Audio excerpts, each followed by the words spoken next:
Ship's log entry 10-24. The case is closed. Investigation summary.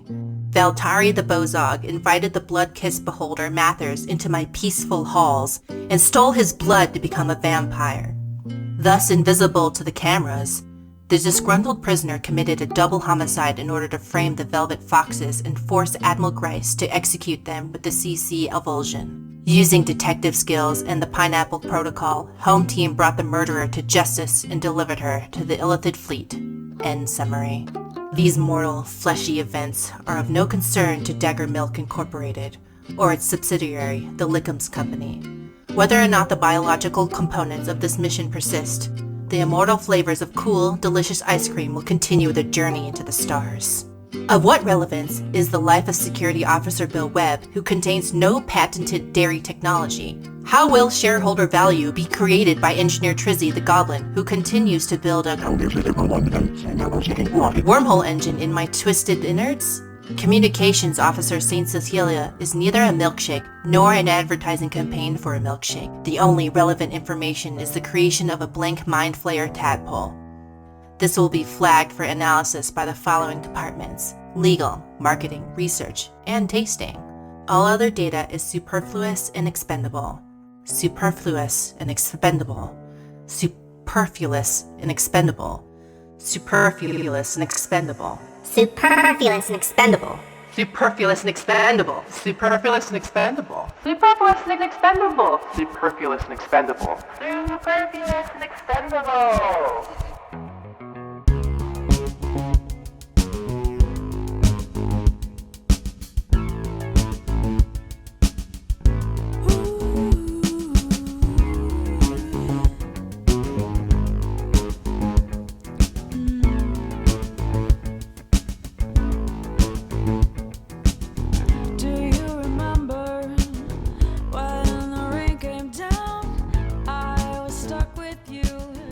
This is a good one, Austin, because this is 3 hours of upbeat Sonic music to jam to. A lot of the other ones only give you 2 hours, or sometimes just 1 hour, but this is 3 hours of Sonic music.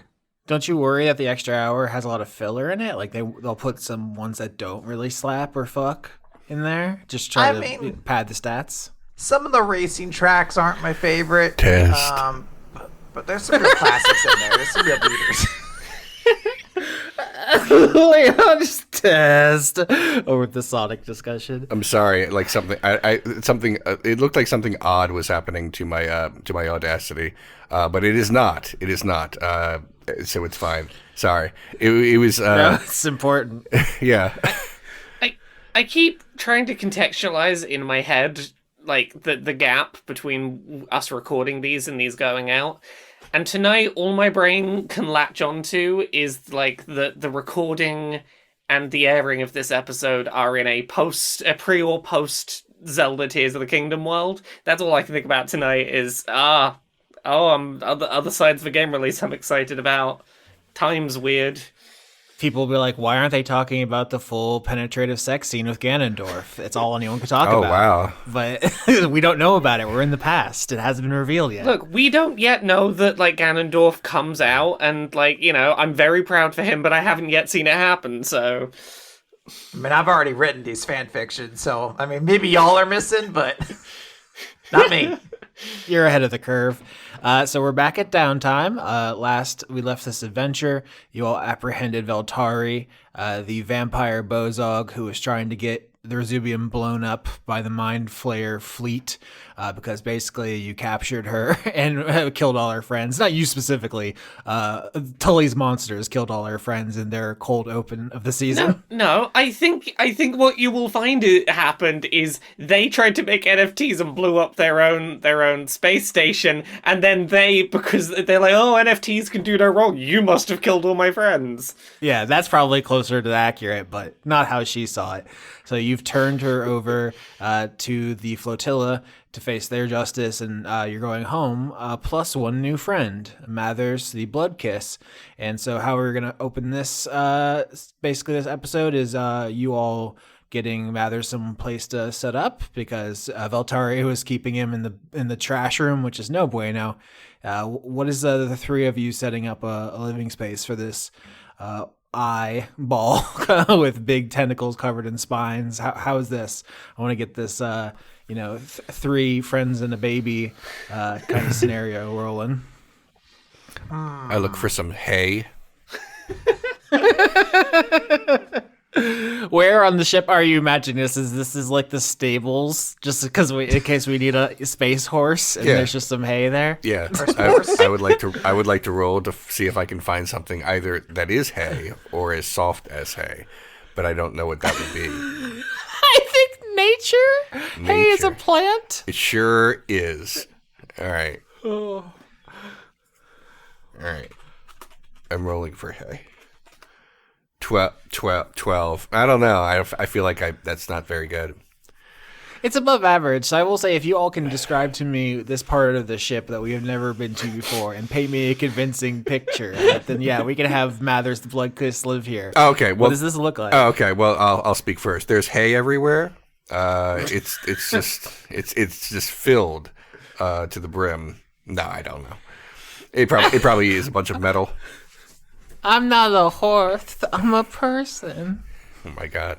I had a dumb idea, but I was like, what if we had like, you remember like as a kid in some of those little like restaurant playgrounds, they'd have like those Velcro cross stitch kind of things that like kids could like crawl through. What if we had that like across all of the ceiling and hallways of the ship? And Mathers just hung out there so we can all see him and interact with him, but he can't, like, reach down and just, like, slap people and start draining their blood. Oh, wow. Like, so you're basically like ferret tunnels? I don't know if you've seen, people who own ferrets as pets will have these, like, plastic tubes in their home, like, strung up on the walls and the ceilings and stuff. And so the ferrets can kind of go on their own adventures, sequestered from the other happenings. You're suggesting this, or, like, pneumatic tubes at a bank. I guess. Similar to that. Like, there's a central hub where we can actually meet and interact with Mathers, but, like, otherwise, they're allowed to meet and see people, but not drink their blood, because I don't think they've quite grasped that they shouldn't be doing that right yet. Yeah. What? Why not? There have been no bad consequences so far. The only the only consideration I have for, like, okay, how would Trizzy try and, like, in any way look after a child or provide anything for them is, you know, exclusively in dentist's office, they have those, like, things for children where it's, like, a series of, like, wires that you push beads along. Oh, God, I hate those. Yeah. Yes. Trizzy will try and make one of those out of, like, some spare, like, piping and things from down in engineering and just try and create, like, this is what children like, right? Tubes that you push the beads along? Yeah, I'm looking up these bead maze. Yes, a bead maze or bead roller coaster is a traditional children's toy and generally features a wooden base, blah, blah, blah, blah, blah. They were first introduced in 1982. So, yeah, they're not that old. It's not traditional. It's really doing a lot of heavy lifting there, Wikipedia. I mean, there's a tradition of children playing with a bead on a thing. Okay, so Trizzy, you build this thing. Are you building this in the stable? Is that where the hay comes in? I guess Trizzy hasn't thought about where it's going, other than just like I can make things, and that might help. I don't know how to meet these emotional needs of a new creature, but I can make a thing a child would use. Okay, so can I get a roll from you, Trizzy, to build this thing? I guess with your proficiency for building and repairs and stuff. Yeah, of course you can. Would you say I'm working with tools to do this? Probably. I would. Yeah, I now have double proficiency when working with tools, so that's great.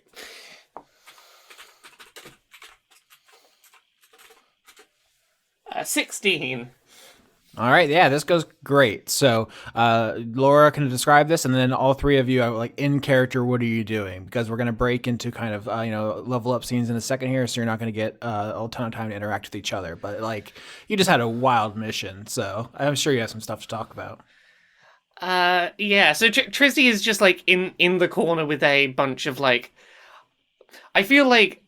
Maybe there is no tape down in engineering, so Trizzy is, like, bending this copper tubing and then, like, trying to wrap, like, electrical safety tape in various colours around the copper piping to, like, make it, this is for children, colours. And she sat there, and I think she's going to sort of quietly sort of motion to the other two and go, so, I don't know if we've had this conversation. Are we addressing to the crew that there's a beholder living here now? I mean, I think it is not a bad idea. It is a wonderful child who seems to enjoy being around other people and just needs to be given some guidance. Now look, I agree, but if the last however long we've been working together has taught me anything, it's that people will take one tiny thing that they go, oh, that's scary, and blow it into a whole thing we have to deal with. And I feel like this is one of those things where, like, it's just going to take one person going, oh, I've heard of beholders, they're scary, and suddenly we have, like, a whole little quest we got to go do. Maybe all of our antagonists have already girl bossed their way off of our ship, so perhaps that is option. Is that your plan? Is your plan hope that everyone who would have a bad reaction? It was just the three of them, and they're all gone now. Well, one of them's still here, but they're better now. I mean, hopefully. I feel like if we break the news in like a fun way, I think people would enjoy. Don't people generally enjoy babies? I mean, my understanding is yes. I'm rattling through my head for like, is there any other like similar species that we could go, yeah, no, that's not a beholder, that's a spherical cyclops. They're all the rage these days.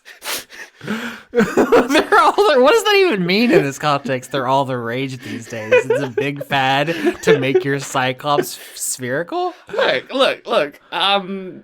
Spherical cyclopses are on the cover of all the hottest magazines at the moment. I don't know. All right, writing down spherical cyclops for season 18. The new ideas never stop coming. I would say if someone has a problem with Mathers at this point on the ship, then they are really not united on the Rezubian front, because at this point, I feel like you're kind of in it now. I agree, and I'm not saying that we can't take that stance. I'm just, look, my worry is, you know, if it was just a case of, oh, it turns out they're not on board with Mathers being here and, like, we kick them off, that would be one thing. Like, this is a kid and I'm worried about if someone decides they don't like the kid. I'll beat them up. That's a kid. I will beat them up if they don't like Mathers. Yeah, but what I'm saying is, if someone decides they really don't like this kid being here and something like the last mission we just had happens, going and beating them up won't change the fact it happened. And I just want to make sure that this kid's going to be safe. I feel like Trizzy and Cecilia are having this conversation in the foreground. In the background, Mathers is like roughhousing with Bill. Yeah. It's just how I'm picturing this, because you're like, come here, their size. Come here, you little guy. And my bad. It's just like, what if babies are made out of knives? Yeah. Can we fashion some mittens for the tentacle? That's so cute. Can I make oh mittens? My god. Yes. Okay, this intro scene, we have a 12 from Bill Webb, a 16 from Trizzy, and now, Cecilia, your contribution to this. What would I roll to make mittens, Austin? With love. I mean, yeah, there is a proficiency roll for crafting. I assume you don't have it, so I think it's just a raw d20. Aw, what if I make bad mittens? Actually, he'd probably love those too. That has its own charm. I rolled a 2, so they're not great. The worst mittens in history. Knitted the worst mittens, asked to leave. I like to think if this child has never seen mittens before, the child does. Mathers has no idea that your mittens are shit. Yeah. What if they're like really, really big? Like I made way too big a mitten, so he has to put like 4 tentacles in each hand to make like a full hand. Oh yeah, perfect. Yeah, because there's two big ones that would be for like a cyclops or something. But Mather just has to put half the tentacles in each one to make it work. Yes, beautiful. There you go, little man. Thank you. Did you play with your pipe full of beads? Bead pipe? It goes up and down. I tried. I couldn't eat it. No, this one's not for eating, surprisingly. It's for... And Trizzy will demonstrate the one thing that you can do, which is push the beads. Yeah, you got a 16, so you did well enough. I was like, maybe the the baby doesn't find this joyful, but 16 is really good. So I think he does get into it. But he probably also asks, just like, "Where's that lady? She was fun to play with. I drank all of her blood." She was trying to hurt people, and that was very sad. I liked her. You might not have liked her if you'd been exploded. No, my mom tried to explode me. That's why I ran away. Yeah. Well, your friend was going to explode all of us. It was not ideal. What was your mom like, by the way? Oh, this is a big eye. It had little eyes on the eyes, and they shoot laser. Pew pew pew pew pew pew pew pew. Okay, that sounds like a beholder. Yeah, that's my mom. She's named Youch. She's named Meowch. Meowch. Uh-huh. Yeah, I was wondering if that's where we were going. Can I do a history check on Meowch? Yeah, absolutely. Okay. Yeah, Trizzy, I know what's happening. Oh no. Mine is 19. 14. I'm rolling like poop today. Yeah, the group not only passes, we got a 24, which is very good. I think Trizzy, someone from the away team has mentioned to you. Youch, the Beholder, is someone who's trying to basically undermine the Illithid peace process and is like gathering an army. They're basically the main antagonist of away team. So, Yeah. Laura knows this because Laura is Youch. Yeah. So I feel like how Trizzy knows any of this is probably from conversations with Wendy, because they've been sort of spending time together in downtimes. They've been having conversations, and I suspect Wendy might have let that go in passing. Yeah, I think upon hearing this name, Trizzy's gonna very quickly stop and try and pull the group over to the side for a second and go, okay, yeah, we have a problem.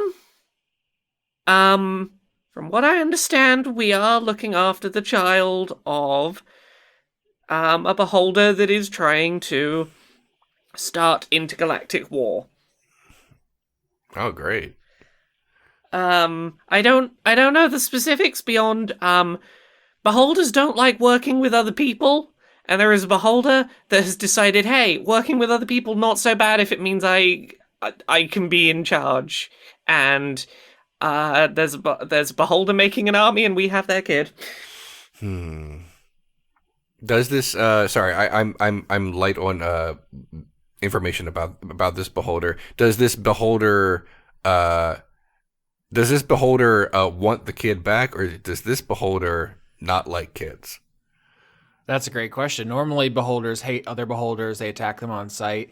This one is unique in that it seems to be recruiting. So it seems like, maybe this was, an attempt to dominate the other one or something. And the other one they're just xenophobic against themselves is the way that the book puts it. They are like violently, as a species, beholders are like violently solitary. Usually a new beholder will come into existence because a beholder dreamt up a new beholder, and they'll just materialize. And then the two beholders, one of them will kill the other, and there's only one again. Yeah, and blood kiss are specifically created by dreams of blood, which is how they come into existence with vampirism. So this person is probably not thinking happy thoughts wherever they are. Oh, okay. I don't know how to say this without it sounding cruel, but I'm just trying to figure out if there's a way we can use this child to our advantage. No, that is the only way to say that, I think. Yeah. Yep, I think that's a great place to leave it, because Bill, would need to gather more information about this. But once you say that out loud, I think you all get a telepathic message from the captain, who says, Attention, Velvet Fox Initiative. Docking procedures for the Evulsion fleet are underway. If you have any more business with Admiral Grice or his crew, now is the time to perform any of those associated duties. We will be saying our goodbyes to our allies now. I have somewhere I have to be. Yeah, I've got some stuff I should get on with. So now it's time for the traditional downtime scenes. Saint Cecilia, before the Admiral and all the Illithids leave, what would you like to do? So I would like to go see Dot. Should I put my Hannibal Lecter icon in the Roll20? Okay. Well, it's good. It's always good. Yeah. There's thunder. Oh God. There are thunderclaps as I go there. Yeah. Or no, we established the door has a thunderclap sound as you open it. It's whoosh. Yeah, you go to her quarters where she's confined. The doors open with a thunderclap, and you see her quickly try to hide the bowl of ice cream she was eating and turn off the anime as she tries to assume a more aloof a posture, like, yes, detective, I wasn't expecting a visit. How are you doing today, Dot? Wouldn't you like to know? Goody two shoes. Wow. I do. That's why I asked. Oh, thank God. I've been so lonely. I just need someone to talk to. What's been going on out there? I want to give Dot a big hug. Yeah, you can absolutely hug her. I think she flinches maybe because she's not sure what's going on at first, but then the hug goes off without incident. And she says, I've heard a lot of people running and yelling outside, and so someone kept talking about pineapples. What is happening on this ship? Well, it was an adventure, I'll say that, but it has gone away without too much incident, and there has been some startling developments as it's gone along. Not as startling as the developments in my fic. You wouldn't believe how spicy it's getting. Oh yeah? Can I see? I don't know if you could handle it. She says, hiding. just a sticky script from you. Sticky? Saint Cecilia is gonna look aghast. He's like, do you not think I have written these before? Do you not know that I have gotten steamy fucking fics out there? I just don't remember the account info anymore. You wouldn't. You? Maybe we could find it. Maybe we could find it, and you could read all of my steamiest fanfictions. We could share. This sounds like a code. I can break into your account. I can get your details back. What are the tags? I'm gonna reverse engineer this. I'm gonna get you your whole thing back. I would like to share all I remember about my Forbidden AO3 account with Dot. What kind of stuff in a past life did Cecilia get? What fandoms did she get really into? I imagine, ironically, vampires. There's got to be some steamy vampire fics. But beyond that, I mean, this is the place where I can really just ruin this character for a lot of people. Absolutely. I like to think just trashy romance, just obscene, not problematic tropes, but just complete dickheads and them falling in love, basically. Just real garbage people. So you're talking about ironically writing vampire fan fiction about really trashy, just the worst people, and now all I can think of is that Saint Cecilia was really into writing Twilight fanfics. Yeah. There's some equivalent to that in there. Dot finds the greatest thread in forum history locked after 10,000 pages of people calling you problematic and saying that you went too far in your fix. I'm like, no, they just deserved a kiss. That's all I'm saying. It was beautiful, and I cried. God. God, St. Cecilia's out here writing the My Immortal of Twilight fanfiction. Yeah, There's there's one fic that's like 78 parts. It's like this is or like 780 parts rather. It's like obscenely long. People are like, no one could physically in one lifetime read this much or write this much fan fiction. Who is this person? Yeah, they would have to be immortal or something. Whoa. I would like to do that, and me and Dot have a good time. Lots of laughs, lots of camaraderie, and then I'm going to pull out like a little, I guess, jewelry box or something like that, and it's gonna have a little Illithid tadpole in it. Yeah, last time we were together, you realized that King Humongous was made of wild magic, and that the cloning machines could basically create a magical construct in the same way that he is a goblin, do that to a tadpole. And so it's not a living being. It doesn't have its own mind. Ceramorphosis would not be killing one of the participants. And you offer this to Dot, and she is, I don't even know if she has the words, right? It's just like gasp, jaw drop, grab your arm, squeeze too hard. Oh gosh.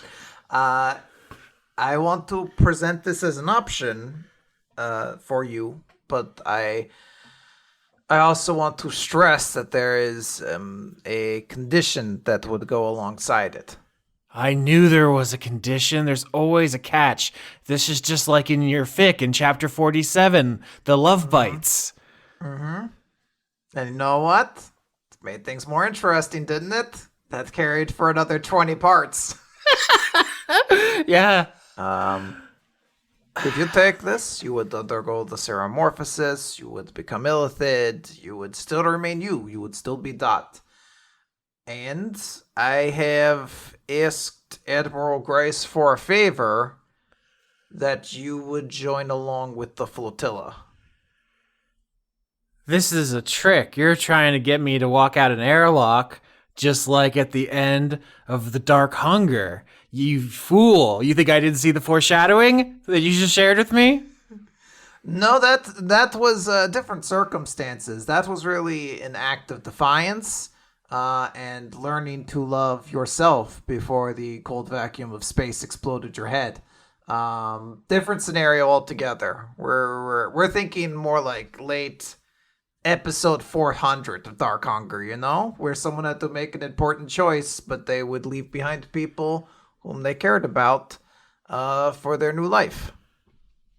Is Admiral Grice as big as everyone says? He's fucking enormous. Oh my god. He is a goddamn gigantic angel, and we were friends, I think. I have to get out of here. Yes. Well, if you take this, you will leave. If you would like to, they are preparing to exit now. So this is sort of a potential goodbye. I mean, what's the alternative? I stay in this oubliette? She says, gesturing to the perfectly nice appointed room with all the amenities a person could ask for instead of a dark prison cell. Yeah, well, I mean, it would certainly not be ideal, but, I feel like you would have your sticky fanfic that was a lot steamier than you even suggested it was. Holy shit, that required a couple content warnings, I think, ahead of time before we read that. It's normal in their culture. It doesn't require a warning on that planet. Okay, whatever you say, Dot. But this is a chance for you to potentially experience as part of yourself that you want to, but I think we also need to reconcile the fact that Render lives here on the Resubian, and you enacted harm against them, and it wouldn't be right for you to just be integrated back along without their input. Oh, so you're doing this for Render. I thought you were doing this for me. I'm doing it for everybody. I am trying to keep this the station together. Well, what do you get out of it? I'm very tired, Dot. I don't want anything. I just want my friends to be happy. Well, I think you can make all your friends pretty happy if you do that, the two-handed technique we discussed here on this page. Only one particular friend can I make happy with that, Dot. Well, I hope you expand your mind while I'm gone. Because there's so many possibilities out there, Cecilia. Oh my gosh, thank you, Dot. I am blushing like a slut right now. How about that? You nasty little freak. I'm gonna put this fucking alien in my brain and go party. You go, girl. I've been making the picture of Anthony Hopkins bigger as we talk. I know. That was like the picture of Anthony Hopkins. He's so huge. He's increasing. The more powerful Dot gets, the bigger Hannibal becomes. Okay. If that's the consequence, can we kill Dot so that we can delete this image? Hannibal will grow until morale improves. Also, you should have gradually increased the size of Hannibal Lecter there, like imperceptibly over the course of like the last 15 minutes, and seen if anyone have noticed. Yeah, gaslighting everybody. You just went hog wild with it real quick. Yeah, and then I just pretend like I don't know what you're talking about. No, he's always been that big. Oh yeah. All right, so I think Dot is going to leave with Admiral Grice. She takes the tadpole. She can become a Nillithid like she's always wanted, but she will still be her because there's only one brain in this equation. Good luck to all of them now having to live with someone that kind of a little obsessed with them. Yeah. Yeah, that's the spin-off series where she has to learn to fucking be chill for like a minute. She learns a valuable lesson about respecting people's boundaries. Yeah, that's their mission. Yeah. The flotilla. Yeah. People say it's surprisingly tender with considering all the gore. The spinoff gets pretty good reviews. Yeah, it's got tags that are very graphic, though. They basically just give away the whole plot of the story and let you know who's going to be the sub. Yeah. Okay. We have done a great fan fiction exploration here on this episode of Dice Funk. Cecilia, as you watch Dot go and get onto the shuttle with the Admiral and everyone waves goodbye, someone comes up behind you and says, "I can't believe you did that. Cece, you are a better morale officer than I am." I do not think so. I was very lucky, I think.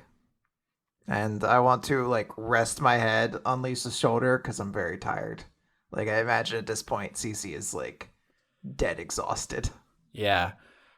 Lisa, the space clown, which is a fun thing I get to say on my show, uses one of her clownish abilities basically to just pick you up and carry you. She has various magics. I believe that she can hoist you no problem and carry you back to your quarters. She says, "What happened? The pineapple protocol locked me in your room this whole time." I'm sorry about that. We had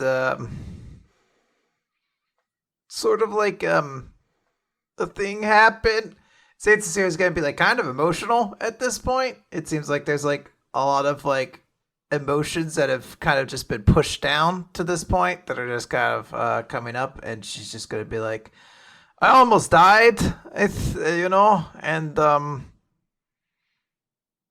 it's okay now. I think we did it. We got all of the machines on the ships. We did it." Well, as long as you didn't adopt any children, it should be fine. Well, how do you feel about the beholders? Lisa takes you back to your quarters. The last, the fight of that arc ended with you getting basically shot with a shrapnel piece from the exploded murder comet. And so you basically have a bullet hole in your abdomen that needs to be dressed. Yeah. And so I think you explain everything that happened while Lisa patches you up. Like you said, you've had a rough day. You almost died. Luckily, you backdashed at the last moment. Well, that and I was almost marched off to my death. So there was a couple little close calls there. Yeah, it was actually a pretty rough arc for you all around. But yeah, Lisa tries to comfort you. She says, you've done so much for me, and you helped me when I was acting like a big dummy, and you did so much for Dot. I feel like it's your turn to have someone else help you. No, we're not the bank. There's not like a transaction that you have to fill. We're just there for each other, right? Sure. Aren't you worried about people taking advantage of you, though? Not particularly, no. Should I be? Has someone said something? No, it's just when you go to the big top, you got to pay for the peanuts. That's what they say. No, you don't get free peanuts. I have to pay for peanuts with you? What's how is this relationship functioning? I don't get the free nuts? What's up with this? I think the metaphor got away from me. Oh wait, is this a relationship? Is this what it is? What is happening? Oh, well, I mean, I have to kiss her now, right? Okay. Sure. It's like part 78 of My Darkness or My Hunger or whatever it was. Yeah. My Dark Hunger. Yeah, My Dark Hunger. Oh my God, you're so smart. Yeah. Yeah, there's like a tasteful fade out there. Then there's content tag warnings. Yeah, for essentially what happens and who's the sub. The scene is censored by big tags that are explaining what you're not seeing. What did you get for your level up statistically on the paper? So Saint Cecilia is level 6 as a rogue, and level 6 as a rogue is very awesome because I almost did nothing on my character sheet. I get another version of expertise, which allows me to double my proficiency in 2 skills, and I doubled my proficiency in Arcana and Persuasion. So at this point now, Saint Cecilia has a very high score in most of her main skills, and then I got a little health. Now I'm above 20s. I'm in the 30s now, Austin. You can't kill me anymore. I have bad news about how much damage beholders do. Oh no! Do they do a lot? No peeking in the monster manual. That's spoilers. They're full of hate. What level's the away team again? I think we're at 11 now. 12? Yeah. They met a beholder. They had a very bad day. Well, I have experience with exactly one beholder, which is Mathers, who I believe I took a D4 of damage when he tried to twink blood from me, and that's the scale I'm going off of. I'm like, these things are doing D4s of damage. These guys are pushovers. All right, let's. Here's what I'll say about beholders. They have an attack that I believe is just called Ray of Death. Mm-hmm. So the last thing for Saint Cecilia, your kind of downtime, we're doing a time skip because that was all that happened like right at the end of the the murder mystery arc, and we skip ahead a little bit. I think to the life support deck where you had that mind meld with Admiral Grice, which is a kind of big moment where you thought about some stuff and you're like staring off into space because Lisa has asked to meet you here, and she comes in.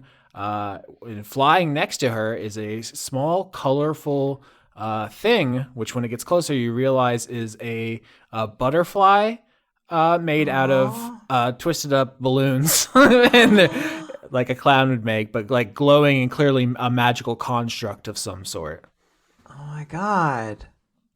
I guess just say that in character. Oh my gosh, that is beautiful. What is that? Oh, it's just something I got for you. I think, you did so good helping Dot, and you gave her a gift, and I didn't get you anything, and I feel like, I got you that sword. I guess I get you a lot of gifts. It's my love language. I hope. Is that too much? Do I give too many things? Oh my God. No, I don't think so at all. I think you're doing incredible. This is something for your level up where you get with basically was the empathetic feat. I think we talked about. Well, do you want to tell the audience what this does? Yeah, so it increases my wisdom by one, which is always nice. And then I also gain proficiency in the insight skill, but since I already have that, I double my proficiency in insight, which makes that even better. I think I now have double proficiency in. Oh no, one. I have one more skill I need double proficiency in, but I can also use my action to basically get advantage on attack rolls and ability checks against the target by making an insight roll against their deception. Yeah, so Irefire did this incredible art with Cecilia with a butterfly, and we were both just gushing over it. And you said, what if you had a little butterfly that was like a mood ring, and that changed colors to let you know what people's vibe was? And so that's the flavor of this. I love it. I love butterfly. I love that art. It's truly incredible. It's my screensaver right now, so thank you. So you and Lisa and the butterfly are hanging out in life support, just looking out on the vast universe. And she asks, what are you going to do with that other tadpole you keep carrying around in the jewelry box? Saint Sia is going to kind of have a smile like, damn, didn't think you had seen that. And is just going to say, I think I have a choice I have to make for myself at some point. Everything is getting pretty dangerous recently, and I worry I will fall behind. And the way that this would work would be incredible. I would still be me, I would be more powerful, and I would potentially remember all of these things about myself and gain access to maybe these things that I've forgotten. But I guess I'm scared. What are you scared of? Wouldn't you just be psionic? And you'd look cute with tentacles. I feel like, what are the downsides? Slimy? I thought you liked slimy. In certain contexts. I feel like when slimy is a thing you can turn on and off, it's good. If you're always slimy, sometimes you're on a tile floor. It's not the best. Yeah, that's true. Good for pratfalls. Gives an excuse. I am scared to remember everything. I have a lot of people I've gone far beyond, if you know what I mean. And I also question if a version of me without the way my current brain works would it still be me? Well, you don't have to decide anytime soon, right? You have all of linear history to think about it and consult the best people in the far realm. We have, a great doctor, and we have the philosopher Bill Webb. There's all kinds of people you can ask about stuff. I don't want to pull us off the topic, but how did that distinction get out there that Bill Webb is a great philosopher? Yeah, what did I say? Lisa's being facetious. Okay.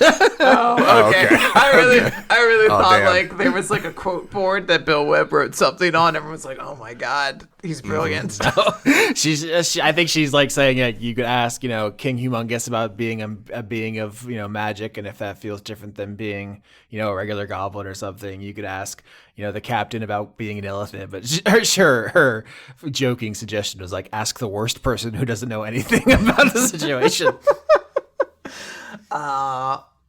Thank you. I'll talk to Bill Webb immediately. He'll have all the answers. Thank you. I want to hold Lisa's hand, and then with my other hand, I want to extend the finger out, and I want to watch the butterfly land on it. Wow. What color is the butterfly right now? What are the vibes of someone who's considering putting a magic tadpole into their brain? I need to look this up because I'm not sure what the color. What is the color of conflicted feelings? I feel like it'd be a couple of colors swirled, maybe. Yeah, maybe it's a mixture of blue and yellow and green, purple. Ooh, can I be holding my finger and this butterfly lands on it, and the backdrop is it's the window, and it's got space and a nebula behind it, and the colors almost feel like it's matching a nebula. Meanwhile, Bill Webb, what have you been up to? Oh, well, what I was hoping to do is since I've decided to give Bill, let me double check here on my sheet, the feat of being durable, so he can survive more perhaps. I thought about him going to the gym and just getting extremely swole, since I assume that there's one on the ship. Yeah. There has to be. Yeah, we had our first downtime meeting there where Wendy gave you self-defense training. Right. Yeah. So Yeah. I want Bill to just be an extremely jacked duck, and I thought he could go there. I don't know who specifically would be in the gym though. There's a lot of NPCs on the ship. I don't know who would be there to talk to Bill. I would assume there would have to be. Otherwise, this downtime thing would just be a training montage to the tune of "You're the Best" by Joe Esposito, and I can't sing. So yeah. let's assume someone else is there. Yeah, we've established one other character as being uniquely attractive in a way that caused a big problem, which is Render the Illithid, if you'll recall. Oh. There was a holographic projection of him where he was all buff and handsome. So I think, yeah, Oh, cool. if you're there, you're like lifting a little, bell with your bill. And then there's just this weirdly ripped octopus man in there, just squatting like 1,000 pounds, just listening to thrash metal music or something. Tremendous. All right, Bill lifts one of those, what do you call them, kettlebells? Yeah. Is that a thing? Yep. Yeah. Bill decides to lift those and sort of nods in the direction of the octopus, like, "Hey, what are you lifting over there? That seems like a lot." Yeah, this is actually a new personal best for me. I can do this much psionically easy, but doing it with my body, it's another level. So you got to keep both fighting fit, just so you don't get kidnapped, for example, a thing that you might want to avoid. Yeah, if I am kidnapped, it would be bad because I'm small and they just put me in a little box and hide me in like a vent, and I'd never get out. So that's why I've decided, based on all the dangerous things that I've seen over the past however long this has been, to basically become a bit more formidable. There's a lot of dangers in the space surface. Really, there's dangers everywhere except the pond where I grew up. That pond was great. Nobody talked any shit. You just wandered around, and sometimes someone would throw you a little bit of bread, and that was the whole thing. But my life is complicated now, so now I must become hard inside and lift kettlebells. Wait, you were top dog of your pond? There was no predators? There's no like neighborhood cats? Well, look, ducks, we all fight together.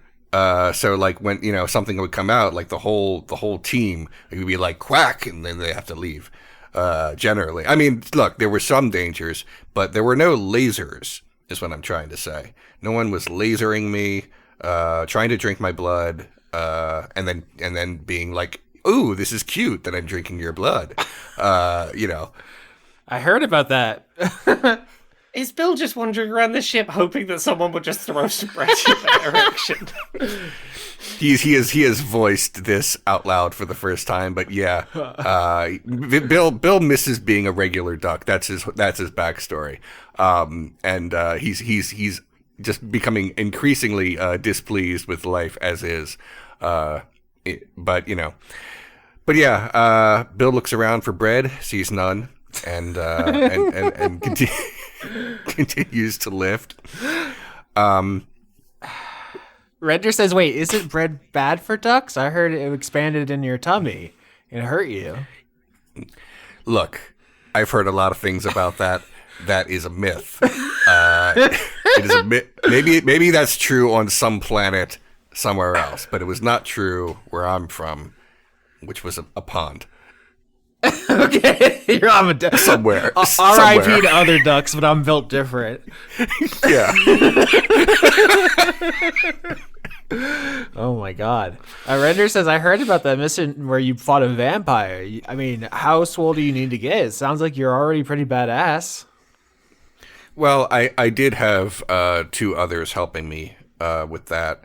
I think I may have accidentally almost blew it, but then they kind of rescued me a little bit and said, this is just a joke.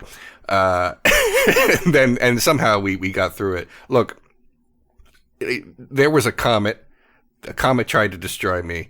I'm not more swole than a comet, and I just need to work on myself a little, and so I can live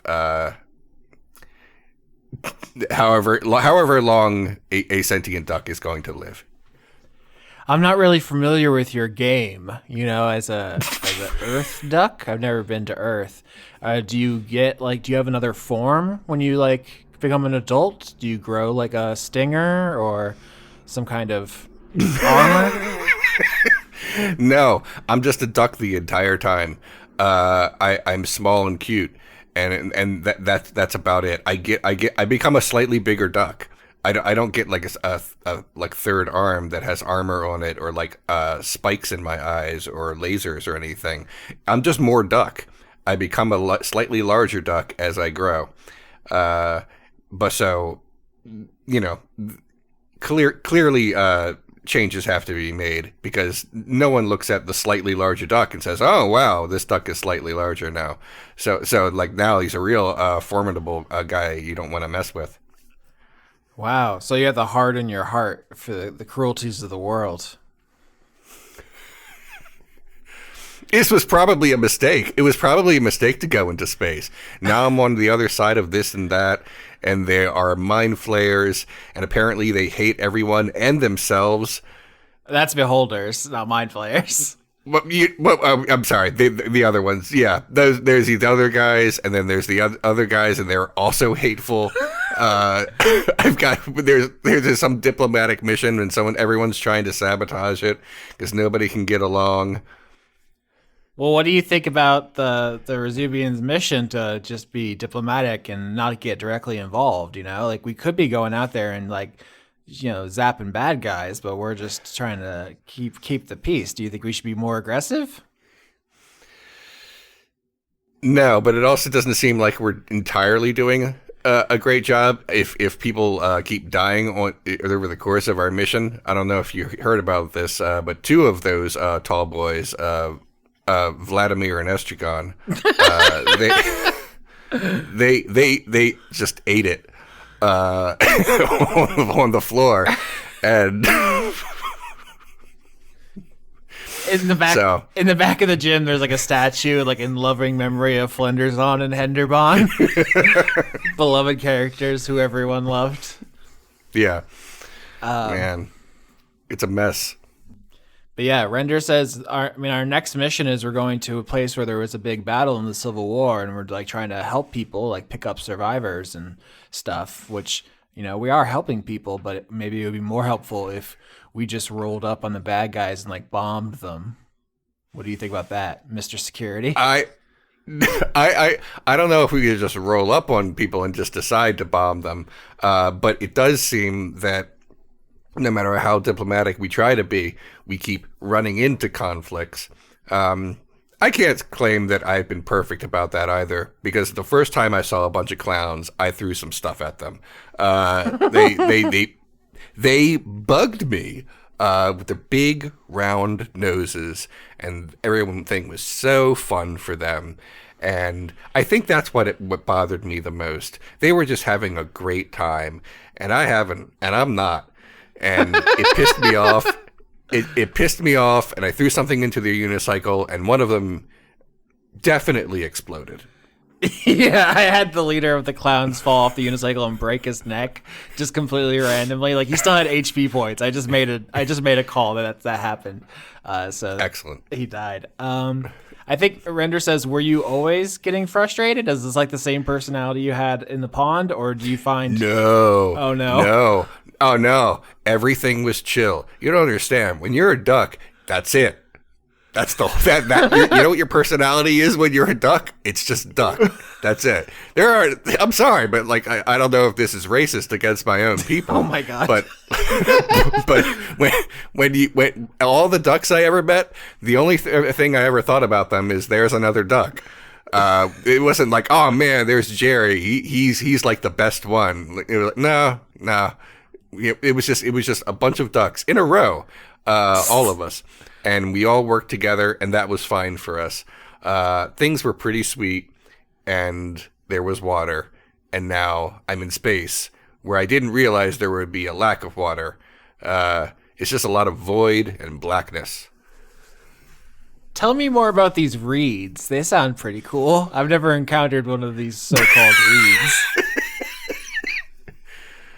Well, they're kind of green. And you can brush up against them, and they feel good on your feathers. And you go, ooh, well, that felt good. That's a sensation that I enjoy.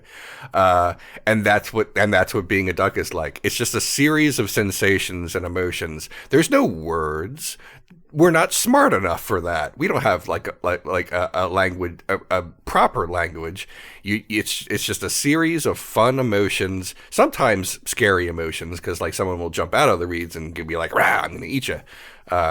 But usually it's just like a lot of fun feelings all the time, and you don't have to think about anything because you don't have the words to form. You know, I never thanked you properly for stabbing Dot in the gut for me. Which is a pretty cool bro move of you to do. So I'm gonna see if I can get someone to send us some reeds, like a space delivery person, to bring us a package of reeds. We can roll around in them or something.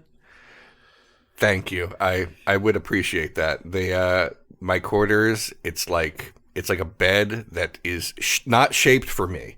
It's not like a small bed for a duck. It's a one size fits all thing around here. There's just a bed the size of a human and a triangle pillow, and I hate it. And but yeah, I could use some reeds. So thanks for that. Yeah. Speaking of plant material, did you hear? There's a bunch of hay that went missing. Yeah, I don't know anything about that.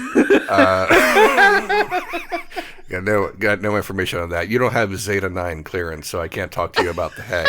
But hay is also nice. You can roll around in it. Oh wow! It sounds great to be a duck. Is there a way I could become a duck? Like if this mind flayer thing stops working for me? Well, the only thing I could think is that if the wizard that made me less of a duck could make you a duck with the opposite spell, but I don't know enough about magic to put that together for you. But I would assume there would have to be some kind of spell and not some sort of like duck transmogrifier machine. There's got to be a set amount of duck in the universe, and if the wizard's going to take it from somewhere, it's got to go somewhere else. Is the law of thermodynamics the conservation of duck? The law of thermodynamics. Oh man! Oh, there it is. We did it. I think Render says, well, Wallace is like a powerful wizard, and I think he's almost done building that wizard tower, so maybe we can get in there and start doing some experiments. But hopefully the reeds will tide us over, but there's a lot of possibilities in the universe. At this point, Bill is just grunting and lifting these things just like so hard. Yeah, we haven't gone back to the exercise in a while. I feel like Render stopped squatting a while ago and is now like on the treadmill or something. It's just also psionically doing some other exercise, so you can do both senses at once. But yeah, the feat you got. Did you tell the audience what it does? Oh, sorry. Yeah, durable. It. I believe. Oh gosh. I already changed it on my character sheet. So I hold on. I have it right here because I googled it before I used it just to make sure I was doing something good. It increased my Constitution score by 1. And also, when I roll a hit die to regain hit points, the minimum number of hit points I regain from the roll equals twice my Constitution modifier. So basically, I'm expecting there to be some sort of boss fight coming. Uh, so I'm just trying to prepare. This also just seems narratively it makes sense for Bill to go for this right now. Absolutely. So yeah, the other things you get for your ranger level up are just like terrain related, which doesn't really apply on the Rezubian as we've discussed before. Yeah. I was like, you can have spaceship as terrain, and you were like, no, thank you. No, it's got to be forest. The thing I'm never gonna get to. The game. I think if you look out the window of the gym, which I've decided now has a window, or maybe it's like a view screen. Yeah, why not? Yeah, everyone's wistfully looking out windows this downtime. You can see a constellation in the distance. It is the Bullet, which is a Dungeons and Dragons monster, also known as like the land shark. It is a creature that swims through sand and attacks an ambush and then swims away. And this is going to have the effect that throughout the next arc, you have proficiency on all saving throws. Oh, All of us or just Bill? All of you. Okay. yeah. Oh, that's good. Yeah. We're gonna need that, I feel like. I actually had a real quick question. That last constellation made me lose armor class down to 15. Is that back up to a normal level now, or is that permanent? That is back up. Everyone's AC has been restored as the rust monster, goes out of alignment. The Bullet and its ambush tactics, the ability to hit and run and hide in the sand, make everyone more evasive and maneuverable. So you're feeling especially good after this workout. Excellent. I'm going to put my armor class back to 16 so I don't forget. That seems important. I just didn't realize that until just now. Here we go. And done. All right. Yeah, so you're hecka powerful. The captain comes on over the psychic intercom and tells you all that the Rezubian is on its way to the site of the battle that the Mind Flayer and Illithid just had in their civil war, and you're going to kind of approach the field and see if you can help any survivors and just do like triage and support and stuff. So the ship's on its way there, and everyone is being asked to go to their stations to do security sweeps and so forth. So I don't know if Bill, you have a place you want to take off to right away, or anything else you want to talk about here. Yeah, Bill needs to return to the security desk and go through some files and cop stuff. All right. That's his normal place. All right. Render, I think stops by later. Like you leave, you go to your desk. Render goes, showers off, and then comes by, and leaves a piece of bread at the security desk. Oh, that's great. Okay, I'm gonna add that to my equipment. Piece of bread. Who knows what that could do? Yeah, I know. Wouldn't it be cool if this actually did help Bill defeat someone later? I'm just gonna put it in there. Look, I get to write all the things about the big bad of the season. I could make the away team's big bad have celiac disease and not be able to eat bread. I could write that in. There's one thing stronger than a beholder, and it's sourdough. Oh my. Okay. Trizzy, what are you up to? Trizzy is continuing on the mission to get the Rezubian to maybe be ready to take a journey home. And to that end, the ship now functionally has a system that should, in theory, maybe be able to fly everyone home. The biggest issue being an untested space anomaly trapped down in the bottom of the ship being harnessed for engine purposes. Probably going to do some damage to the physical ship. So, Trizzy is heading down to medical. All right, you're going to see Dr. Joven, the Solitaire, about your pet wormhole and if you can survive unleashing it. Yeah. The thinking here is, you have a shell that's made of very strong stuff. Maybe you know about strong stuff enough to help make the ship strong.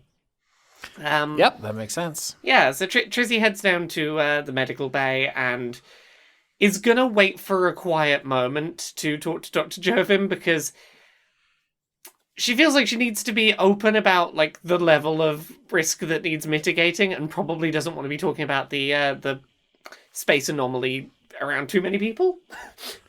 Yeah.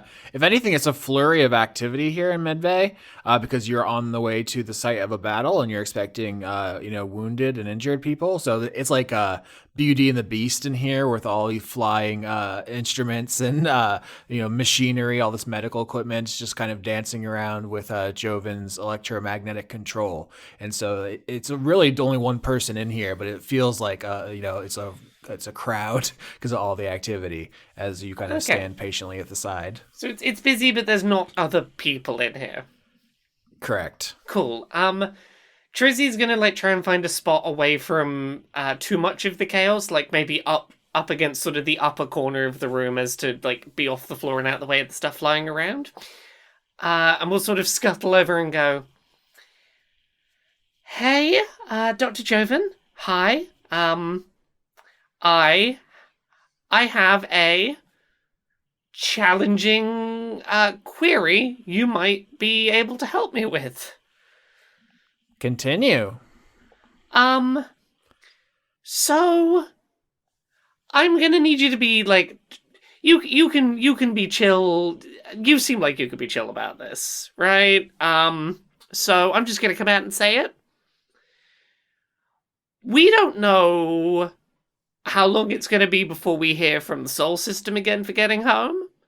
And in lieu of that information, I may have created a special kind of engine to get the Rezubian home that involves maybe having made a small wormhole in the bottom of the ship.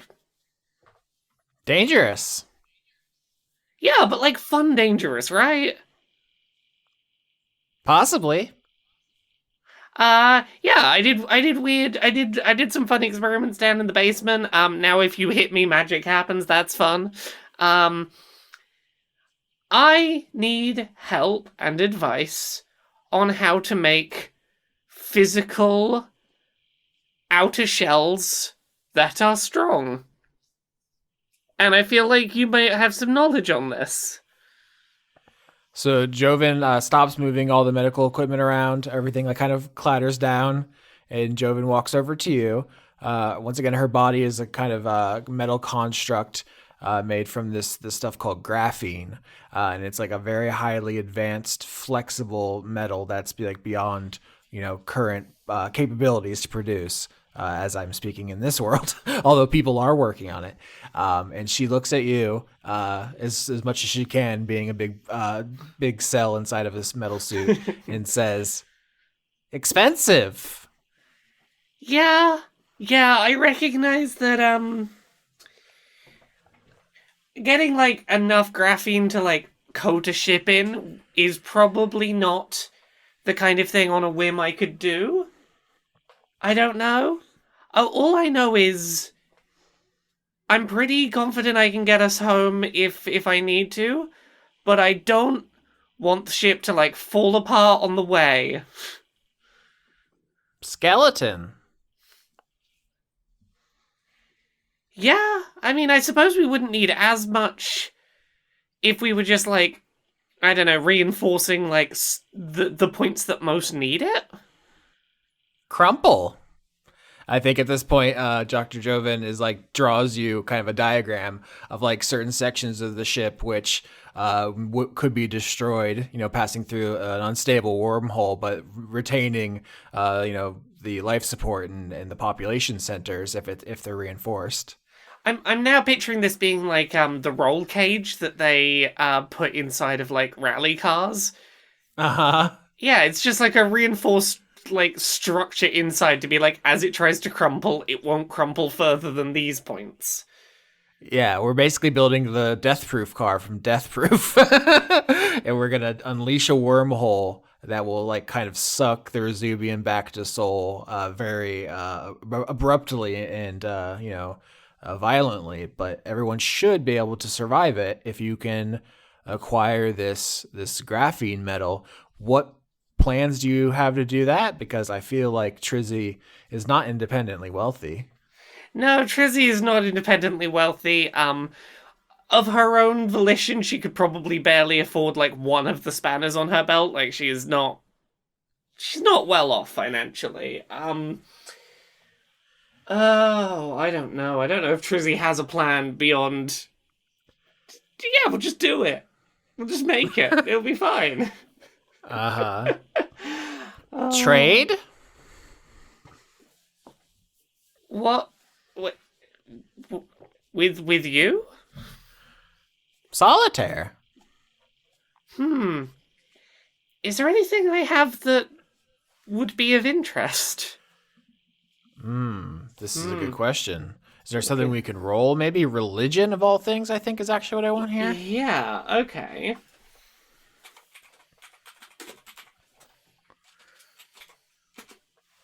$21.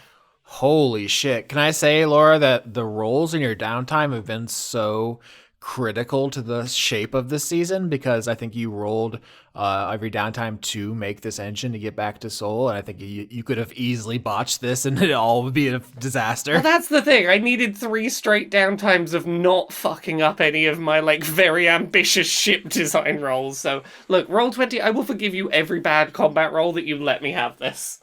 Yeah, with a 21 on religion, I'll say that the alien species called the Solitaire, the graphene metal is not just a clothing to them. It has a pseudo-religious cultural significance. It's something you build for yourself over the course of your whole life. It represents you. It's your outward face to the world, and it's like, yeah, it's much more important than, what you would consider like armor, but... there are also other species in the universe who have material that is of religious significance to them. And it's possible that some kind of trade could be arranged. You could get a shipment of graphene from friendly Solitaire in the system. You would just need something else valuable to trade, which could be any number of things. We can make something up. But I think the idea here is that, like, Trizzy doesn't have it to her name. She would need to misappropriate it, I think, or... come by it some other way. Yeah. The options that come to mind are, ripping something out of the ship that you shouldn't, or defrauding, somebody on board or someone you come into contact with. Basically, I'm not saying it has to be dishonest, but that's the stuff that comes to mind. No. Well, I mean, it feels like it maybe does have to be dishonest, or at least my gut instinct goes there, because, like, My memory is that Captain DeMille has explicitly been like, no, you don't need to still be pursuing this project. Was a prior conversation. I feel like, in that context, I don't think there's anyone that Trizzy necessarily feels like she could go to and openly ask, can I have a big valuable thing to trade with some Solitaire to build an engine the captain doesn't want me building? Yeah, I think it was the first or second downtime where Captain DeMille said, like, make sure to run by me anything you're doing with the engine. Because if you said, hey, can I create a stable wormhole in the bottom of the ship? Oh, yeah, no. He would have been like, no. Yeah. The captain would not have... Yeah, I don't know if I've even explained to the captain that I have wild magic now, because that would have required explaining that I was doing wild magic experiments in the basement. Yeah, is there any... Because I don't think it would be the, like, defrauding someone on the ship. Like, I feel like Trizzy would definitely be on the path of find something on the ship and misappropriate it. Something that is not, like, a specific person's belongings, but something more generically of the ship. Yeah, and you would know the best way to, like, take something that wouldn't be catastrophic or maybe cover your tracks, but it's something that could come back to bite you. It could be a catalytic converter equivalent, Yeah, like, I feel like maybe it's something that's like, look, this is valuable to other people with other ships because, like, this is going to extend the lifespan of your ship by several decades. Like, Trizzy is, like, shortening the Rezubian's lifespan, but, like, it's not going to be noticed for a few months. Yeah. So yeah, Oh, if you take something like that out and then trade it to some kind of passing merchant or something on on a fuel stop or something, and then you get this graphene, and then you apply it to like kind of the skeleton of the important parts of the ship, you can yeah. succeed here, but there will be consequences So, if you're discovered, basically. yeah. I recognize that. In terms of like building this skeleton without being noticed, I think we have the excuse, which is Trizzy builds the skeleton within the walls. Yeah, definitely. There is no visible building going on, just occasional sounds of hammering from inside the walls, but that's just normal. Trizzy's always in there hammering stuff. Yeah. Okay, so if you want to paint me a more specific picture of the thing you're like taking out, or anything else that comes to mind there, but then talk me through what you get for your level up. Yeah, so in terms of what Trizzy's taking out the ship, I'm trying to think of something a little more specific. I think that I want to pick something that specifically gives you something to play with consequences. That's the best. Because I feel like, look, I'm just gonna tell you the thing that keeps coming into my mind, which is the Rezubian hasn't been in like actual ship to ship combat of any degree the whole time we've been out here. Yeah. I feel like Trizzy might take something out of the weapon system. Yeah, because you have the fleet of away ships like the Tully that can fight for you theoretically. So you're like, I'll just take all the enriched uranium shells out of the actual guns or something. Well, I don't think that Trizzy would leave the ship like defenseless, but I think it's like, hey, the Rezubian's going to be like one or two functional guns down because like this particular energy gun doesn't have its radioactive fuel source in it. Like we're going to be a couple guns down. All right. But we will also in exchange we will be considerably sturdier, and that's a trade that the captain would not knowingly make. All right, I like this a lot.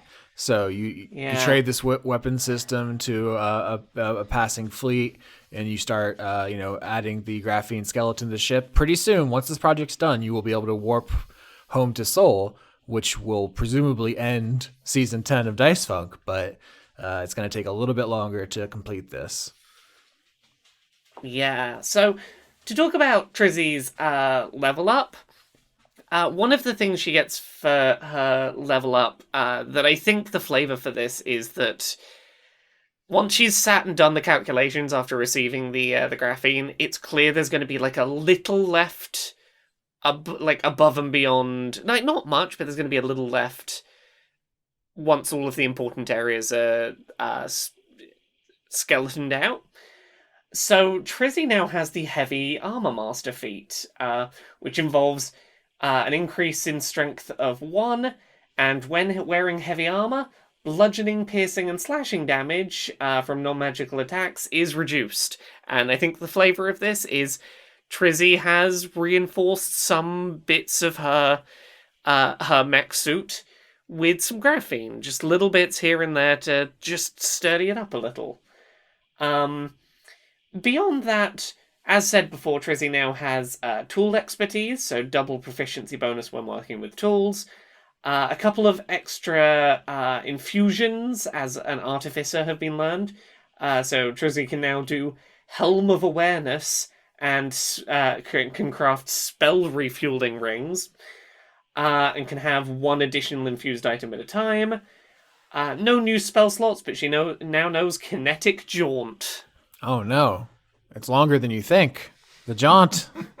Oh, sorry. I forgot to tell you about the most important change to my character sheet for this level up. Because of that wild magic consequence that happened in the prior episode, Trizzy's age on the character sheet has been reduced by 3 years. Yeah. She has one fewer wrinkle.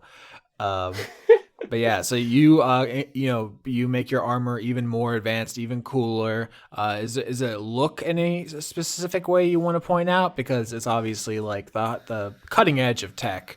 But so the thing is that like Trizzy would love to have it be like visibly upgraded, but she's very aware of the fact that She's just traded some some energy sources on a couple of the ship's guns in order to get graphene she's not meant to have. So I think, like, very specifically the flavor here is Trizzy is, like, applying these bits of graphene and these sort of bits of structuring, and then sits there, like, painstakingly, like, finding a, like, she's gonna have to, like, go around the ship and find someone that has paints, because she did not have paints earlier when trying to make the bead roller coaster. And sit and, like, painstakingly find a color match and paint over the graphene, so that it's not visible it's there. Like, Trizzy is resisting the desire to be like, hey, look at my cool new armor, because she does not want anyone to ask, hey, cool new armor, where did you get it? All right, yeah. So it's the height of technology. It's like the sleekest and the sexiest, and then you go to some pains to make it look rattier. It's like painting over it to color match it, but then, like, deliberately, like, oil coating it a bit, like, running some sandpaper over it, just, like, aging it up, but it's, like, the correct color before it's distressed. All right. So yeah, you're painting this. You're basically doing your Warhammer miniatures time in the vents and the walls on your armor when you get a psychic message from the captain who says, Attention crew, we are approaching the debris field from the battle. Everyone to their stations. Be ready to receive the wounded and to perform life-saving medical procedures if necessary. Thank you. Yep, and whichever ones of you are going down to the guns, they're all good. Yeah. So the three of you, what do you think your duties are? What are you up to at this point? Because the battle's over. This is not a military ship. You're not going to be out here, throwing down with an entire army. It's the fight has come and gone, and now there's just wrecked ships in space as far as the eye can see in every direction, just shattered, star vessels and bodies floating in the void. Jesus. I think Trizzy's running down to the whatever bay you would launch, like, the extra ships out of, and is trying to find some, like, flatbed trolleys that you'd use for, like, moving things around, and putting some, like, hydraulics in them to raise them up a bit to make makeshift like, patient transport beds if needed, like stretcher beds. All right. So Trizzy's doing advanced stretchers. That's cool. Do you want to do a roll for that? Probably. What's a roll for that? My intuition says sleight of hand to quickly pop, like someone doing a pit stop on a race car where it's like 8 seconds, drop the wheels off, new wheels. Exactly. 23. Damn, Trizzy's on fire. Yeah, Trizzy's taken these, like, they're only meant to be used on, like, flat indoor surfaces, and she's just, like, popping all-terrain wheels on them so they can just, like, bump across the battlefield. Yeah. Your armor is not only, like, 200 times stronger than steel, it's, like, 10% of the weight. So you're stronger and faster. It's, like, it boggles the mind to consider, like, the quality of your armor at this point. Yeah, I'm suddenly just, like, a lot more efficient. Don't ask why. I'm just that good. Emma, the janitor, looks at you and you have to pretend to be like, oh, this old thing, these pistons, they're not, I can't get the leverage. She looks away. You suddenly lift up a spaceship and carry it away. Okay. I guess, can I try to, like, spot people in the debris or something like that? I guess maybe there's scanners for that, but I have vampire senses. Give me a perception roll. I botch. I've rolled nothing but 5 and under today. It's a good day. Cecilia's been through a lot. You're distracted by your butterfly. You're just like, it's so cute. Yeah. Look at it. It's purple now. Then I walk into a wall. Yeah, I think with a botch, you're in charge of spotting or something, and you just miss a piece of debris. It's a black, jagged piece of metal that's impossible to see against the blackness of space, and it slams into the side of the Razubian, causing some damage. And Captain DeMille says, like, we need repairs on the aft deck, sections G through H. Teams, get to your stations. How do I fix it? Austin, how do I fix this? Yeah, you absolutely can. I want to get what Bill Webb's doing before we get to that scene. Oh, Oh, okay.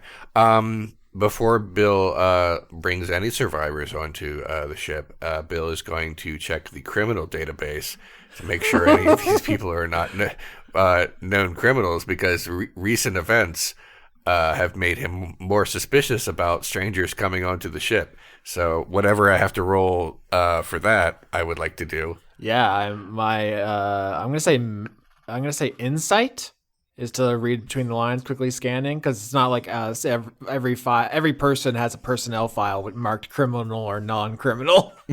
That's fair. Yeah. All right. Let me see here.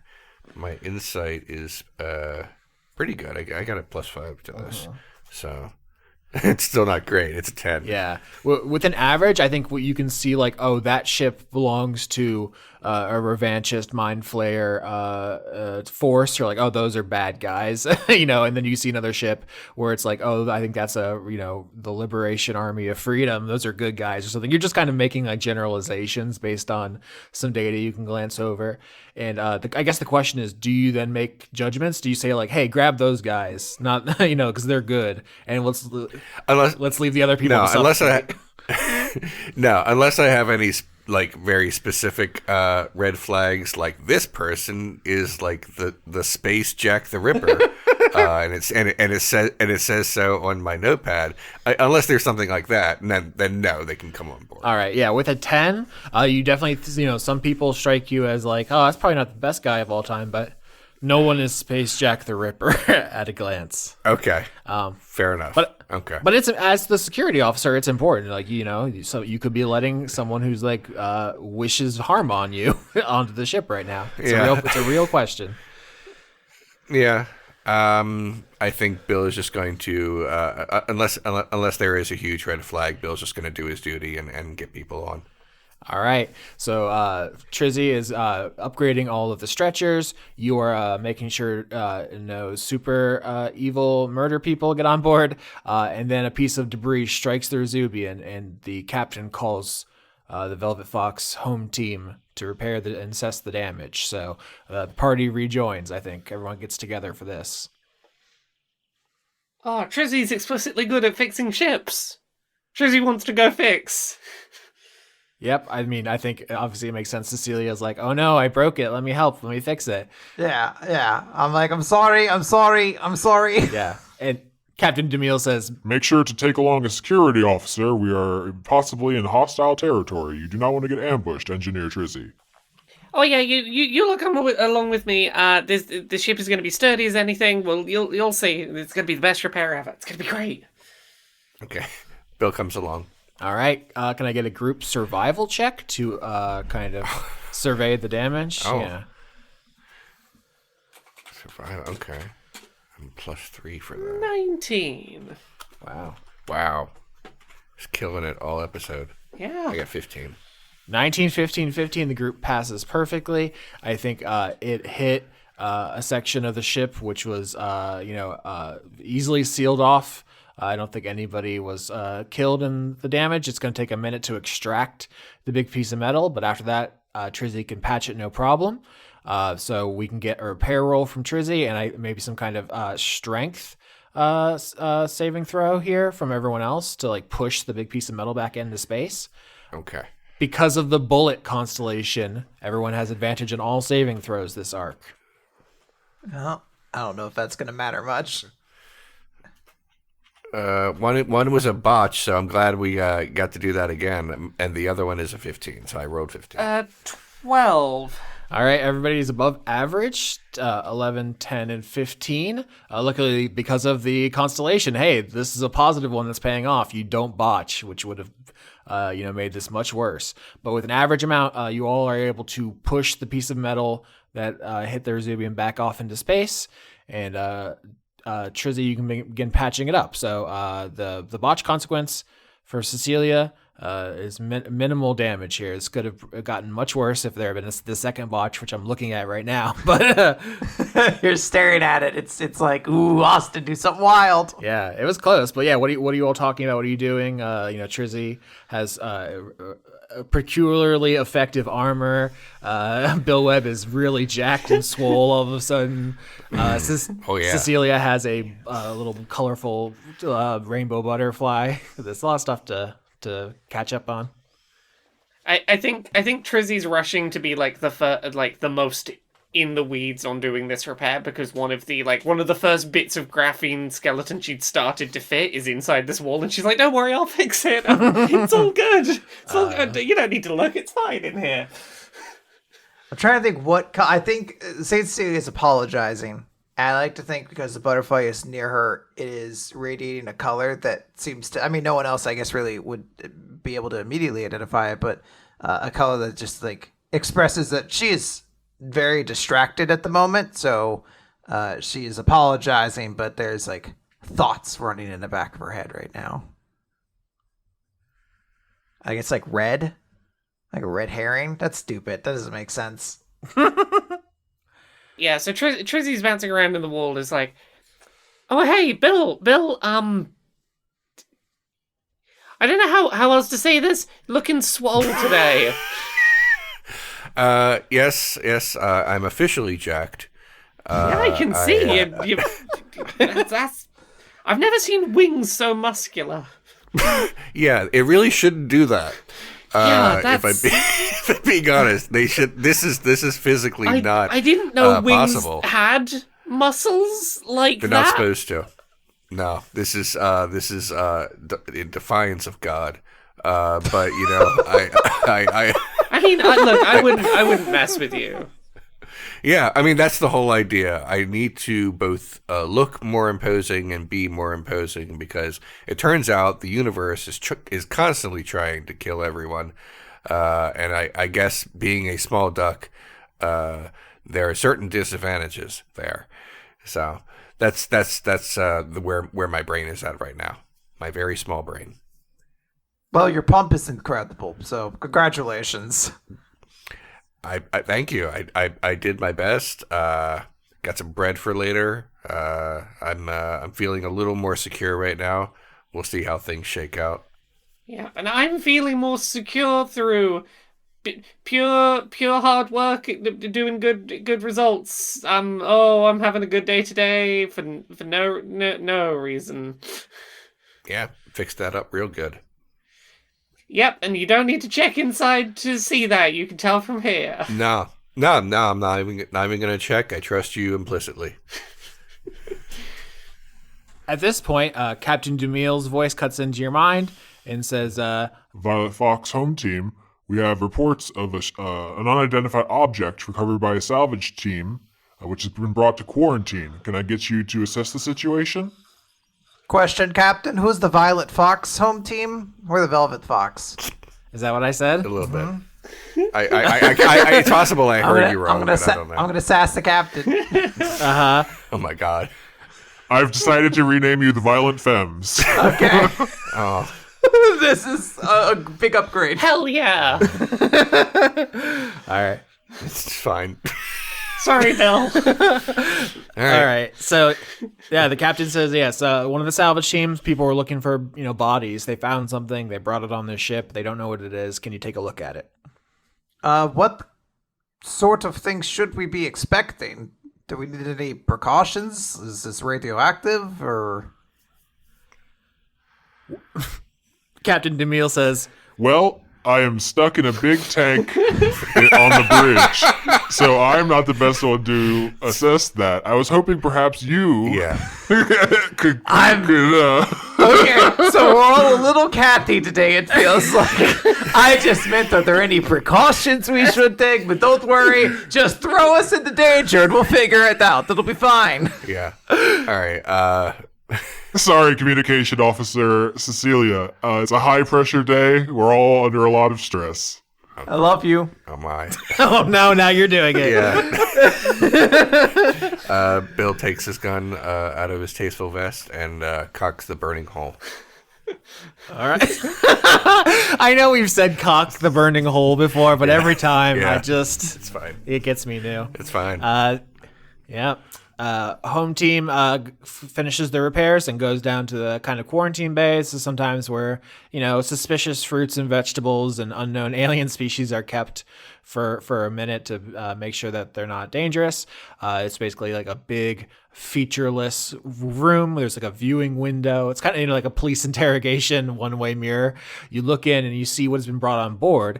It is a large sphere. It appears to be about 30 feet in diameter. It has it's very bright. It is very colorful. What appears to you is that it is a sphere made of red light. That's what I can tell you now without any rolls. Can we do an investigation to know a little bit about this thing? Oh, I was just going to say, instead of just jumping into the room, why don't I do perception to maybe, in case, just in case I could feel this out. It would be Arcana if you want to feel it out. Yeah, from here. 8. I'm not loving my rolls lately. 18. 16. 18 and 16, that succeeds. I was looking for a 15. You have heard of the spell. Everyone but Bill Webb. Bill Webb's like, look, a big sphere. Yep. But Cecilia and Trizzy, you have heard of the spell Prismatic Wall. With the highest score here, Cecilia, I think you can explain it to everyone else the best. This is a 9th level spell, which is as high as level spells go. Like, this is like Wish, the reality warping spell Wish is a 9th level spell. The Prismatic Wall can be either a 90-foot long, 30-foot tall wall, as the name implies, or a 30-foot sphere of colored magic. There are 7 layers that correspond to the colors of the rainbow. Red, orange, yellow, green, blue, indigo, violet. You were looking at the red outer layer.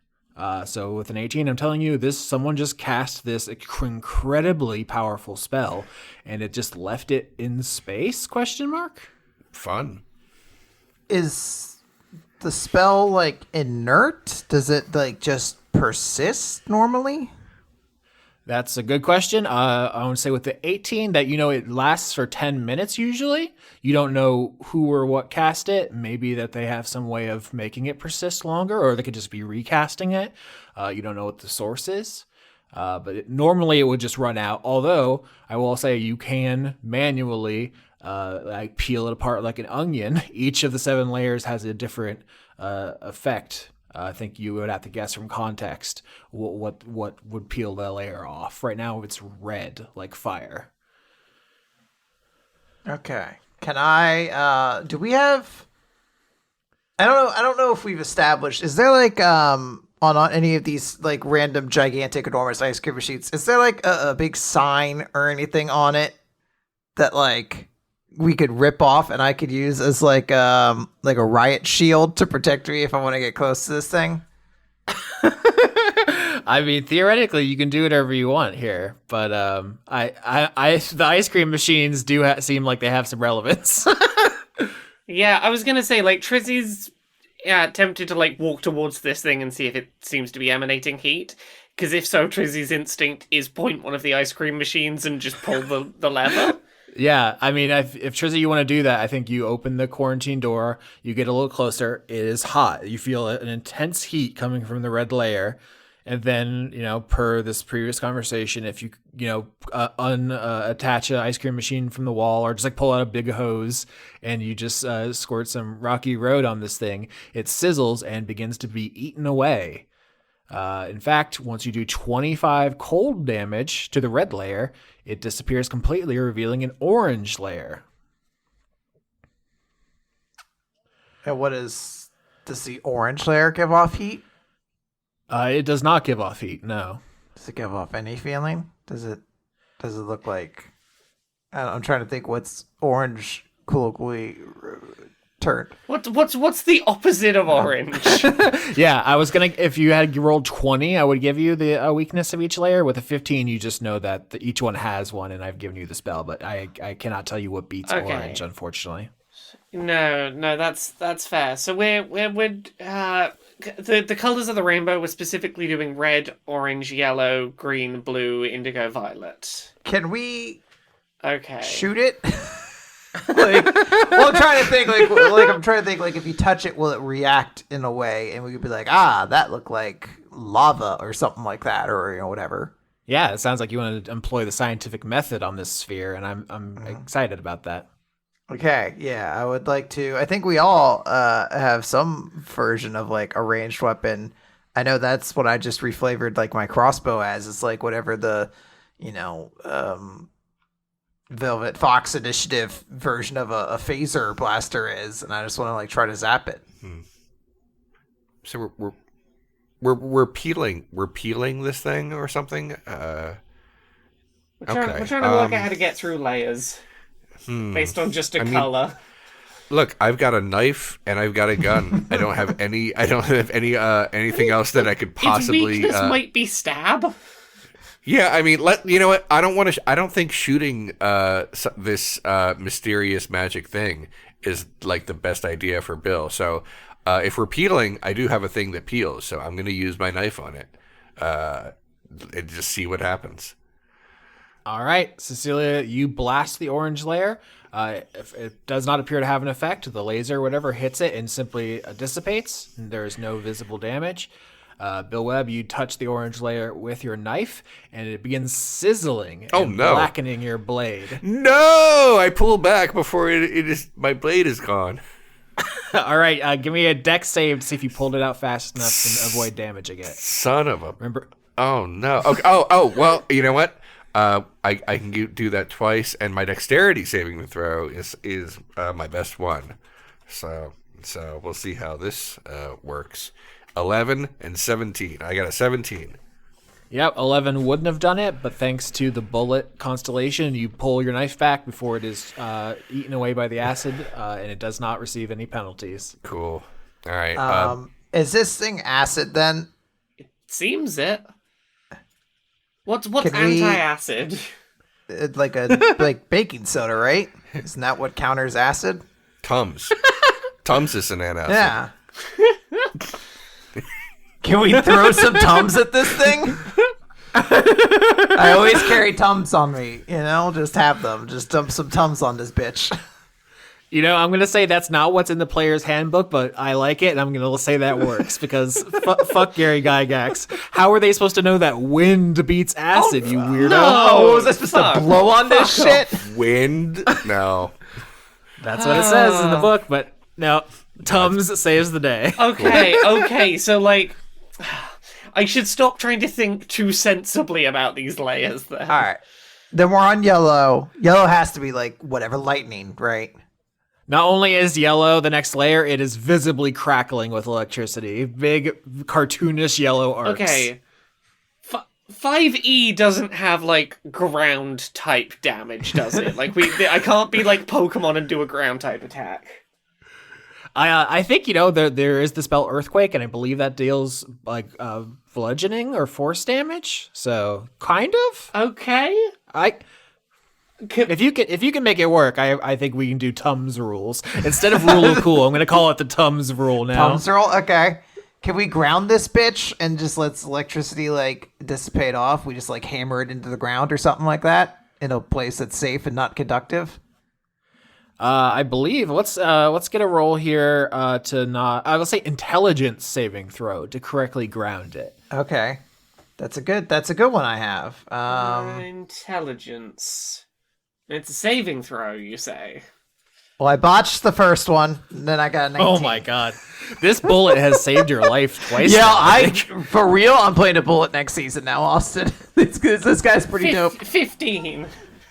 So 15 and 19, the group passes. Sometimes even professional electricians electrocute themselves, so it's totally possible you mess this up. But with this success, you are able to ground it. You paint me this picture of you peeling off the yellow layer, revealing the green. Maybe Trizzy's got some, like, jumper cables to, like, sort of, like, throw near to it to, like, get one end of the electricity going through, and then what are we clamping it to that's probably, like, grounded? Ice cream machine. Barry. Yeah, Barry, no, I'm fine. I just wanted to say that in my mind, this looks like a fruit roll-up when you're pulling that. So I just wanted everyone to know what my mind was picturing this. But I imagine that's not true. All right. So, you hook the jumper cables up to Barry as he passes by Trizzy and drain the yellow layer into him as he leaves. Like, I like to think he's not bothered by it. His hair just extends up slowly until it's very frizzled. Yeah, like the singer for Static X. Yeah. You reveal the green layer, which is bubbling, like visibly big, like gaseous emissions from its sickly pallor. For a moment, I was like, "Oh, is it acid again?" Like he was like, "I only have so many colors, acid choice." I'm assuming this is poison. Gygax, I'm reading this. You fucking idiot! This is nothing. Green is presumably poison or grass. I assume poison. It's sick. So we cure it. We make its boo boo feel better. Can I do a medicine check on this? Yeah, absolutely. I'm just gonna say that what he wrote is stupid, and works differently. Austin, can I just say I love what sounds like is happening is that you're reading through this for the first time right here, right now. Yeah, which is great. I love this. I feel so much better about my DMing now. I glanced over it. I just didn't internalize all 7 You didn't steps. internalize whatever the fuck Gygax wanted out of you today. I rolled a 10. Can I give it Tums? Did I use all my Tums? All my Tums are gone. Every layer requires Tums. I just keep throwing Tums on things. 17 to medicine. Yeah.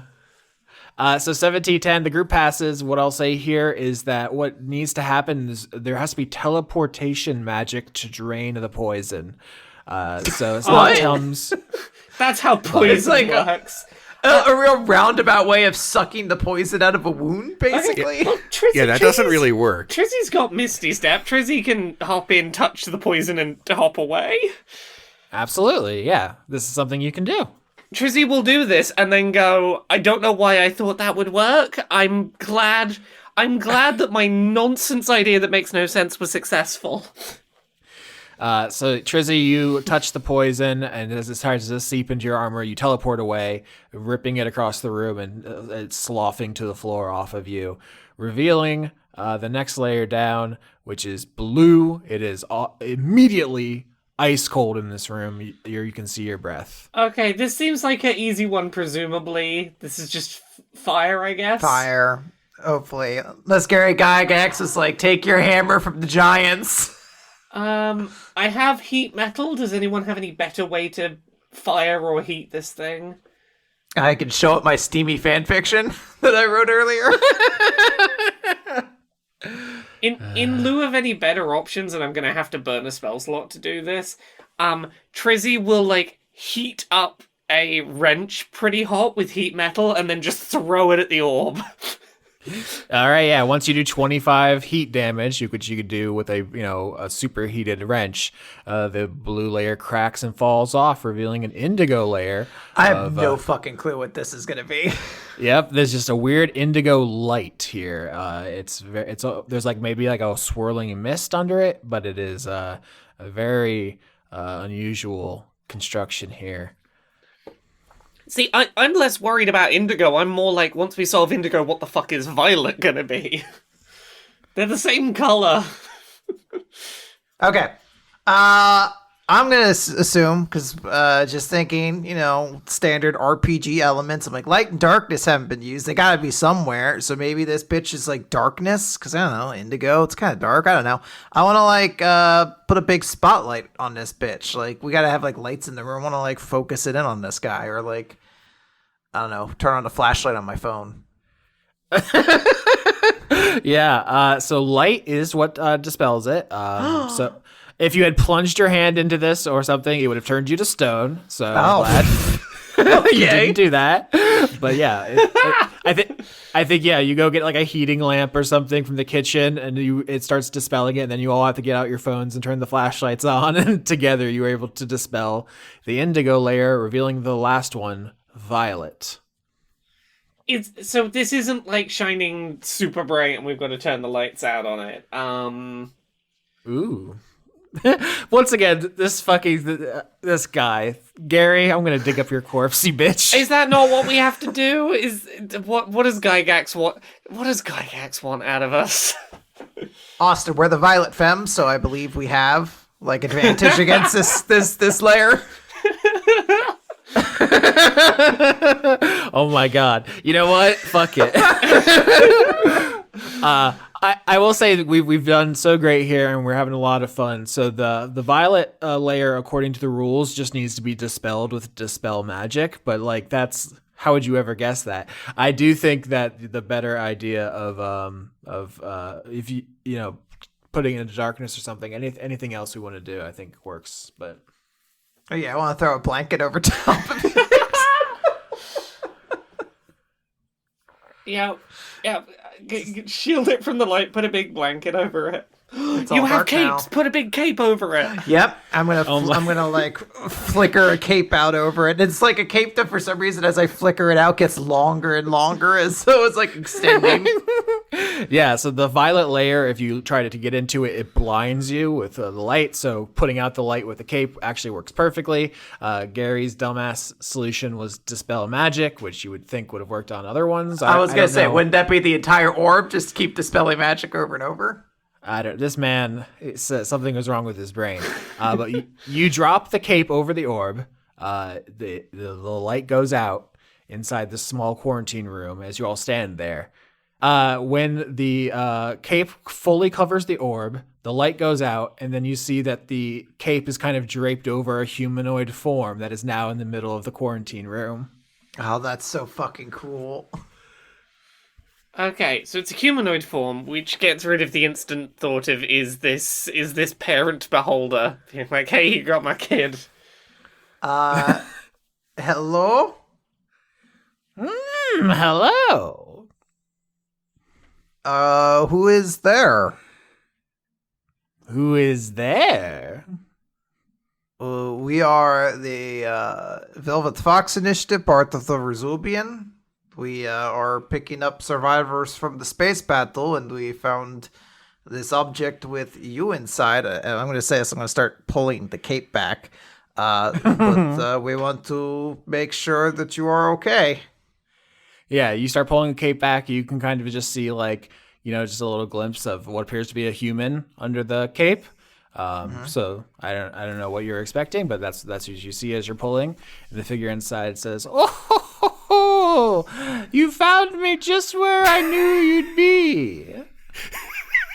I'm sorry, that voice is tremendous. Who is that? Who are you?